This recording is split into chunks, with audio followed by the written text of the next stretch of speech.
Warning.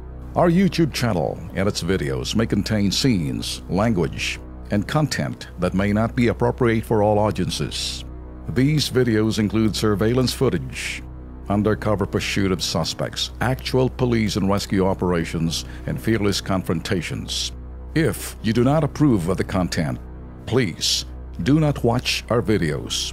If you wish to continue, we strongly advise that you proceed with caution.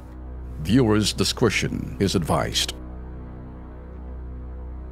Gamit ang bisikleta, walang takot na sinusuumpo ng isang ale ang isang highway habang nakipagpatintero po sa mga dambuhalang sasakyan. Ang problema, may sakay po siyang mga bulinggit, mga maliliit na bata. Panoorin po natin.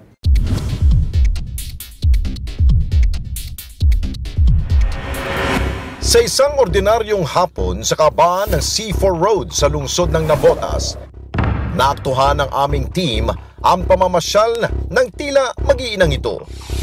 Ang kanilang banding joyride gamit ang bisikleta, habang taas pa ang nag-e-enjoy ang batang nakaangka sa unahan ng bisikleta. Nakaangkla naman sa bewang ng ale ang batang nakapula. Ilang sandali lamang ang inosente nilang pamamasyal, nagbago bigla ng ruta. Ang may hawak kasi na manibela, walang pakialam sa ibang sasakyan na kasabay nila. Makatawid lamang sa kabilang bahagi ng kalsada mula C4 patungo sa M. Naval Street, lakas loob siyang nakipagpatintero sa ibang motorista. Pambihira! Buwis buhay yan, ale! Ang dalawang walang muwang na paslit, wala nang nagawa kundi kumapit na lamang ng mahigpit. Ang eksenang ito parang baliwala lamang sa babae. Tuloy-tuloy lang ang kanilang pamamasyal. Hindi kaya niya, parang isip niya, nasa luneta. Alam mo, Lex, kung maituro lang natin yung sinasabing salitang child endangerment, yan ho yung sinasabing actual na kung paano inilalagay mo sa panganib ang iyong mga paslit or anak. Hindi naman sinasadya ng nanay.